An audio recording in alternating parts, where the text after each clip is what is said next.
হলদিয়া petrochemicals বনাম হলদিয়া পুরসভা।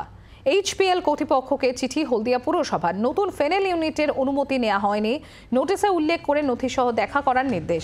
সম্প্রতি হলদিয়া পেট্রোকেমের বকেয়া টাকা মেটানোর নির্দেশ, রাজ্য সরকারকে বকেয়া টাকা মেটানোর নির্দেশ আদালতের। আর এরপরই পুরসভার নোটিশ কি পাল্টা চাপের কৌশল?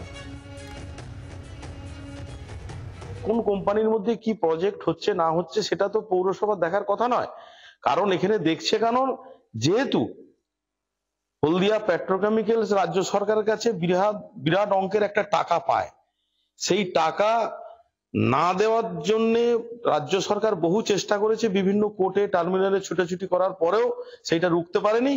সুপ্রিম কোর্ট অর্ডার দিয়েছে ইমিডিয়েট পেট্রোকেমিক্যালসকে টাকা দিতে হবে ফেরত। তা সেই আক্রোশের বশেই এটা করেছে, তাছাড়া অন্য কিছু নয়। বাংলার আওয়াজ, বাঙালির আবেগ, জি 24 ঘন্টা।